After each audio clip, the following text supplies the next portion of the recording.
بسم الله الرحمن الرحيم. البيت الثامن: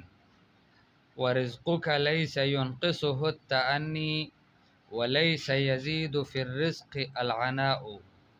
ولا حزن يدوم ولا سرور ولا بؤس عليك ولا رخاء إذا ما كنت ذا قلب قنوع فأنت ومالك الدنيا سواء۔ ان اشعار میں امام شافعی رحمہ اللہ فرماتے ہیں وَرِزْقُكَ لَيْسَ يُنْقِصُهُ التَّأَنِّي، آپ کی سستی آپ کے رزق میں کوئی کمی نہیں کر سکتی۔ اگر کوئی شخص ایسا ہے کہ وہ سست ہے کام کاج کرنے میں کمانے میں،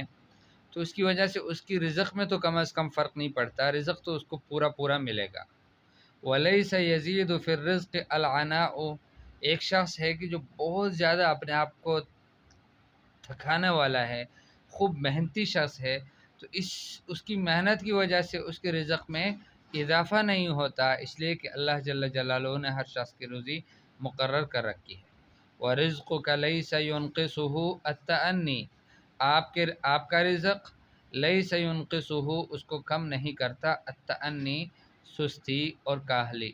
وَلَيْسَ يَزِيدُ فِي الرِّزْقِ الْعَنَاءُ، اور رزق میں زیادتی نہیں کرتا، تھکاوٹ، اپنے آپ کو مشقت میں ڈالنا، مشقت محنت کرنا، ولا حزن یدوم ولا سرور، نہ غم ہمیشہ رہتا ہے اور نہ خوشی ہمیشہ رہتی ہے، ولا بؤس علیک ولا رخاء، نہ تنگی آپ کے اوپر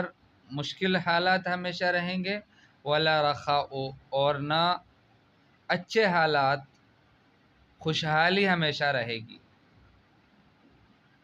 نہ بدحالی ہمیشہ رہے گی اور نہ خوشحالی ہمیشہ رہے گی۔ اذا ما كنت ذا قلب قنوع، اگر آپ ایسے ہو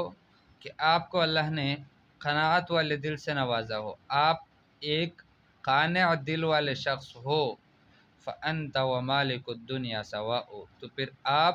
اور دنیا کا بادشاہ ایک برابر ہے، اس لیے کہ اس کو اللہ جل جلالہ نے بہت کچھ دیا ہے، اور ظاہر بات ہے کہ اگر اس کو بہت کچھ دیا اس پر اس کو راضی رہنا چاہیے۔